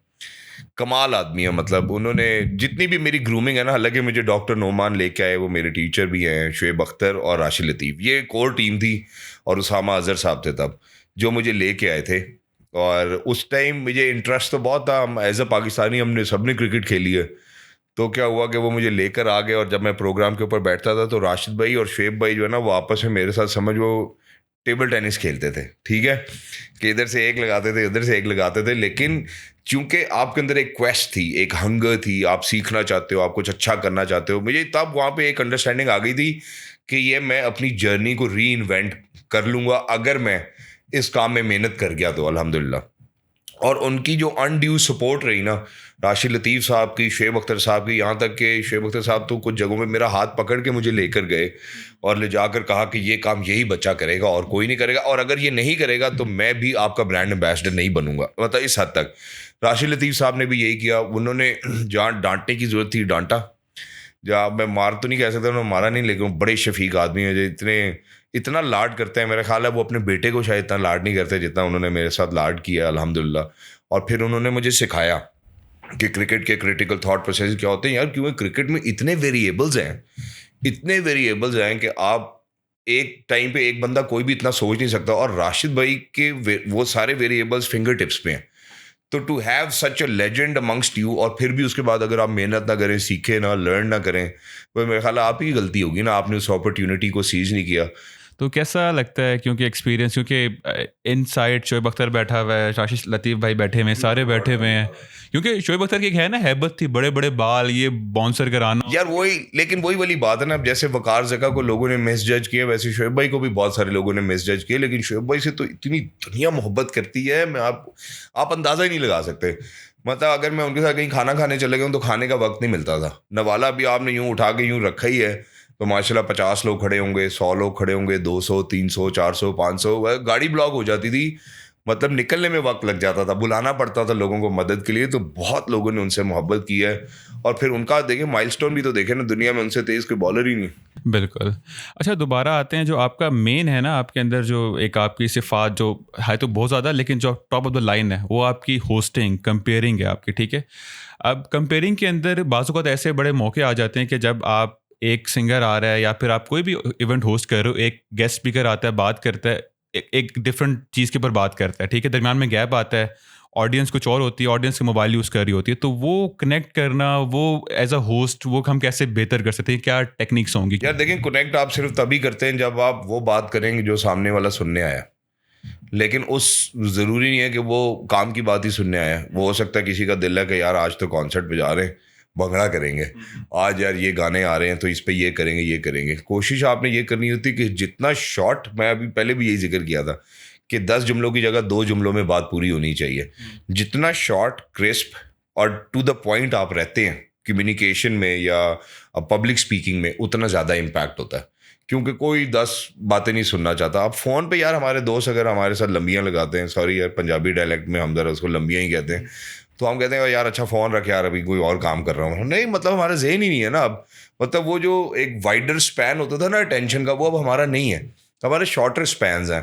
तो जब शॉर्टर स्पैन्स हैं तो आप कोशिश करें कि कम वक्त में ज़्यादा मानी खेज बातें करें ताकि लोगों के ऊपर उसका इम्पैक्ट हो। अच्छा, दूसरा एक होता है ना, नेचुरल बंदा होता है तो ज़्यादा अच्छी तरह कनेक्ट कर पाता होता है, उसको ज़रूरत नहीं होती कि मैंने ये रिसर्च होती है माइंड में, ये बोलना है, वो करना है, फंक ज़रूरत नहीं होती। तो वो बंदा नेचुरल कैसे हो सकता है, या फिर वो करता रहे वो खुद जाके वो फ्लो वाला बन जाता है? उस पर आप क्या कहते? क्योंकि 2 स्कूल ऑफ थॉट होते हैं, एक होता है बस करे जो तुम्हारा अल्टीमेटली पर्सनैलिटी वैसे बन जाएगी, एक वो है तुम जाके नेचुरल बोलो, पॉज लो, कामनेस, सुकून के साथ, तो वो कनेक्ट ही अलग कर पाते हैं ऑडियंस के साथ ना। मुझे ये लगता है कि जब आपने सवाल पूछना हो तब आप वो सवाल सोच ना रहे हो। बस ये एक क्विक फिक्स टिप है, ये मैं आपको बता दूं कि जब आपने सवाल पूछना है तो आप वो सवाल सोच ना रहे हो, ऑलरेडी आपके ब्रेन में फीड हो चुका हो कि भाई मेरी अगली चीज़ में, क्योंकि ये बात यहाँ से हो रही थी, ये कर रहे थे, अगली चीज़ मैं ये पूछूंगा इनसे। तो जब होता क्या है कि जब कोई भी जो कम्युनिकेट करना चाहता है और वो उसी टाइम सोचता है पहले कि अच्छा मैंने क्या पूछना है, तो एक तो वो पैनिक भी होगा, परेशान भी होगा, सवाल भी गलत निकलेगा और वो उसका जवाब भी नहीं सुन रहा होगा। तो सबसे ज़्यादा ज़रूरी है कि जब आपने सवाल पूछना है तो वो आप उस टाइम मत सोच रहे हो जिस टाइम आपने पूछना है, उससे पहले आप। पॉइंट ये भी होता है ना कि आप डिस्कशन में आप हो, जैसे आप मुझे बता रहे हो, मैं भी आप पे फोकस करूँ, आपके जवाब पे फोकस करूँ, ठीक है, जवाब के बाद अच्छा मैंने प्रोसेस किया ये चीज़ें, तो अच्छा ये निकलता है फॉलोअप ना, तो ये तो टाइम ले लेनी चाहिए ना। अब देखें, जैसे मैं कहता हूँ कि जो पॉजेज है ना सलमान खान के सबसे अच्छे हैं। अब सलमान खान स्टेज पर खड़ा होगा, किसी ने कोई बात कर दी है तो सोच लेगा वहीं पे 2 मिनट। अब वो सलमान खान है, वो पॉज भी लेता है तो लोग देख रहे हैं कि अच्छा भाई कुछ सोच रहा है। मैं लोगों को ये बारहा कहना चाहता हूँ कि आप सोचने का टाइम लें। आप टेलीविजन के ऊपर हैं, आप पॉडकास्ट पे हैं, कहीं पे भी लाइव हैं, आप 2 मिनट रुक जाएं, कोई फर्क नहीं पड़ेगा। लेकिन जब आप बात करें उसका इम्पैक्ट इतना होना चाहिए कि कोई वो पहले 2 मिनट याद ना रखे। चलें शहजाद भाई, आपके साथ गुफ्तगू करके मुझे ज़्यादा मज़ा आया। मुझे लगता है और आपकी गुफ्तगू बहुत अच्छी थी। मैं स्टार्टअप पाकिस्तान का बड़ा शुक्रगुजार हूँ तहे दिल से। शोएब भाई आपका मैं शुक्रगुजार हूँ, आप लोगों ने टाइम लिया, जितने भी बच्चे यहाँ बैठे हुए टेबल पे हमने बिठाए हुए अल्हम्दुलिल्लाह प्यारे प्यारे बच्चे। राइट के सिर्फ वो चीज़ें बात की जाए ताकि जो आपका एक्सपीरियंस है ताकि सुनने वालों को फ़ायदा हो सके, क्योंकि अल्टीमेटली आपका एक्सपीरियंस होस्टिंग के ऊपर है। टिप्स एंड टेक्निक्स क्या हो सकती हैं ताकि लोग मतलब आपने जो टिप दी, आपने आज मेरे ट्रेड सीक्रेट्स निकलवा लिए, आपको पता है। हम चाहते हैं ना, क्योंकि हम लोग जाके कंपनीज ट्रेनर हायर करती है, वो आके 10-15 मिनट में बताते हैं, वो स्टोरी बताते हैं, लेकिन वो कोर चीज़ नहीं देखी जाती। कोर चीज कोई भी नहीं कभी बताता, ये आपने कभी गौर करना है कि कोर चीज कोई नहीं बताएगा कि यार ये एक चीज है ये कर लो, वो कहेगा अच्छा यार यूं करो यूं करो यूं करो, उसमें बंदा कहेगा यार अच्छा मैंने करना क्या था। होता है क्या, वो 3 चीज़ें होती है ना, दरमियान की चीज़ बता देगा, आगे पीछे वाली नहीं बताएगा, तो आप में डिफरेंट लोगों के पास जाके वो खुद ही डॉट्स कनेक्ट करने होते हैं वो करके ना। एक छोटी सी मैं आपको बात बताता हूँ कि जब आपका दीन ईमान पक्का हो जाता है ना, जब आप अल्लाह की रस्सी को मजबूती से थाम लेते हैं, तो आपको इस बात की कभी फिक्र नहीं होती कि आपका काम आपके ट्रेड सीक्रेट की वजह से कोई और ले जाएगा। ये इनसिक्योरिटी नहीं होती, क्योंकि आप मानते ही हैं कि अल्लाह ने रिस्क देना है ना, तो फिर आप बताएं ना सबको। जब उनके रिस्क में भी इजाफा होगा तो अल्लाह आपके अजर में आपके रिस्क में भी इजाफा करेगा ना, खत्म बात। लेकिन ये जर्नी बड़ा टाइम लगता होता है कि क्योंकि इंसान जब ग्रेजुएट हो रहा होता है, क्या होता है, अच्छी जॉब हो जाए, अच्छी गाड़ी, अच्छी नहीं ये चाहते होते हैं ना, हमारी एडमिशन ये होती है। जब भाई को मिल जाते हैं ना, फिर सोचते हैं यार ये पर्पस जिंदगी क्या, तब जाके इंसान को एहसास होता है यार खुद से प्योर। मैं तो कहता हूँ इतना सोचने की जरूरत ही नहीं भाई, रोज के रोज उठो, अपना अच्छा काम करो, अपनी अपॉर्चुनिटी को सीज करो, माँ बाप का ख्याल रखो, अल्लाह का शुक्र अदा करो, 5 वक्त नमाज पढ़ो, दुआ करो और सो जाओ, खत्म। ज़्यादा सोचने की ज़रूरत नहीं, जो है आज उसको खर्च करो, स्पेंड करो। और वो अल्लाह मियाँ ने तरीके आपको बताएं यार कि अगर आपने अल्लाह मियाँ के रास्ते में ज़कात सदका भी करना है, तो वो कहते हैं अल्लाह मियाँ ने अपना नंबर 5वां रखा हुआ है। वो कह रहे पहले अपने अम्मी अब्बू को दो, अम्मी अब्बू नहीं तो फिर अपने बेगम बच्चों को दो, बेगम बच्चों को नहीं तो फिर अपनी बहन भाइयों में देखो, बहन भाइयों में नहीं फैमिली में देखो, फैमिली में नहीं दोस्तों में देखो, दोस्तों में नहीं अपने जो आपके साथ लोग काम करते हैं उनमें देखो, अगर वो भी नहीं तो फिर मेरे रास्ते में दे दो भाई। पहले वो ये तो कर लो। मैं आपको बता रहा हूँ कि आजकल के लोग, आखिरी बात है यहाँ पे, फिर आप चूंकि इजाज़त लेना चाहते हैं, मैं तो और बात कर सकता हूँ, नहीं बस यहाँ ख़त्म करूँगा। देखिए जी कि दुनिया में इस टाइम, खैर दुनिया को भी छोड़े, पाकिस्तान में जो एक मनी मेकिंग बिजनेस जो सबको पता है वो क्या है, रियल एस्टेट है। कि जी प्रॉपर्टी लो, जी प्रॉपर्टी में बड़े पैसे, प्रॉपर्टी लो, प्रॉपर्टी में बड़े पैसे, और सक्सेस स्टोरीज भी प्रॉपर्टी में बहुत ज़्यादा है। अल्लाह मियाँ कह रहा है तुम मेरे रास्ते में दो, मैं तुम्हें उसका इतने गुना दूंगा, तो वो क्यों नहीं दे रहे? सबसे सिंपलेस्ट फार्मूला अल्लाह ने आपको बताया, अल्लाह के नबी ने भी करके दिखाया है, अल्लाह के वो सहाबा ने भी करके दिखाया है, तो आप क्यों नहीं कर रहे? आप अल्लाह के रास्ते में देंगे तो देखें, आप दें और फिर आप देखेंगे क्या होता है। बस वो ईमान का तकाजा है ना, खुद को आज़ाद करके अपने आप अल्लाह के हवाले कर देना है। तो वो कोई साइंस नहीं, आप शुरू तो करें ना, आप इस पे कामिल यकीन के साथ आप एक दफ़ा करें तो सही। आप ऐसा करें कि जितने भी लोग मुझे देख रहे हैं, मैं इनसे ये रिक्वेस्ट करता हूँ, अगर मतलब वैसे तो हर कोई की अपनी इस्तात के मुताबिक देते, जो भी आपकी इस्तात है ना, मतलब आप फ़र्ज़ करें कि महीने के आप 50,000 कमाते हैं, उसका 10% 5,000 रुपये आप अल्लाह के लिए, अल्लाह की रजामंदी के लिए सदका ज़कात करें। और वो अल्लाह, मैंने ऑर्डर बता दिया आपको कि अम्मी अब्बू इस तरह है वो ऑर्डर, वो ऐसा नहीं कि आप डायरेक्ट जाके मस्जिद में ही 5,000 डाल दें, या आप 10,000 कमाते हैं तो 1,000 नहीं तो 100 नहीं तो 10 रुपये, 5 रुपये, 1 रुपया, जितने भी। अब आज से मेरी इस बात को नहीं, मेरी बात को ना सुने, ये अल्लाह ने हमें रास्ते बताए, अल्लाह के नबी ने हमें ये रास्ते बताए, आप इस पर अमल करें और फिर आप 2 महीने बाद स्टार्टअप पाकिस्तान को बताएं कि यार ये हमने किया था, इसकी कितनी अफादियत हुई है। बस बात खत्म, शुक्र अल्हम्दुलिल्लाह। एग्जैक्टली जुनैद जमशेद साहब का मैं वाक़या सुन रहा था, जब उन्होंने स्टार्ट किया था, जो अपना ग्लैमरस लाइफ छोड़ी थी, उन्होंने जो कपड़े का कारोबार शुरू किया था, उसमें उन्होंने ये किया था कि कुछ परसेंटेज फिक्स कर लिया था। उसकी वजह से वो कहते हैं कि यार मतलब मार्केट में वो लोग भी बैठे हुए थे, लेकिन अल्लाह ने मुझे क्यों चुना, मैं क्यों ऊपर गया। इसमें लेटर ऑन मैं ये भी बताता हूँ कि फिक्स भी ना करें 10%, क्योंकि देखें जब आप फिक्स करेंगे तो फिर एक फिक्स्ड अमाउंट ही आएगी ना। आप कोशिश करें जब दे सकते हैं तो दें, जो परसेंटेज फिक्स करें ताकि जितना बढ़ रहा है वो बढ़ता जाए, उनका ये वो बढ़ता जाएगा तो बढ़ता जाएगा ना, लेकिन आप उसको 10% भी ना रखें। आप फिर और जगहों पे फोकस करें ना, मतलब अम्मी अब्बू पे, आप अपनी फैमिली पे, बहन भाइयों पे, चाचुओं पे, मतलब सबको देख लें। अब आपके साथ जो काम करते हैं दोस्तों पे, मतलब हज़रत अली अलैहिस्सलाम का कौल है कि वो दोस्त ही नहीं है ना, फिर इसका मतलब है जो ये समझ ही नहीं पाया कि मेरे दोस्त को मेरी मदद की ज़रूरत थी। तो अब कोशिश करें कि बस आप हमेशा देने वाले, मतलब यहाँ पे इस बात को ख़त्म करूँगा कि आपने सिर्फ एक कोशिश करनी है कि आप देने वाली जगह पे रहें, बस लेने वाली जगह पे ना आए। जनाब शहजाद, बड़े मज़े की गुफ्तगू आपके साथ हुई। जो की टेक अवे था कि लिव इन प्रेजेंट मोमेंट, जो कुछ हो रहा है आज, और अपना 100% डालें जो भी काम कर रहे हैं, बाकी अल्लाह ताला रास्ता बनाते रहेगा। तो शहजाद भाई, वंस अगेन बहुत शुक्रिया आपके टाइम का। Audience, thank you so much for watching our podcast till the end. If you want to watch more podcast like this, then please stay connected. खुदा हाफिज़ टिल द नेक्स्ट एपिसोड।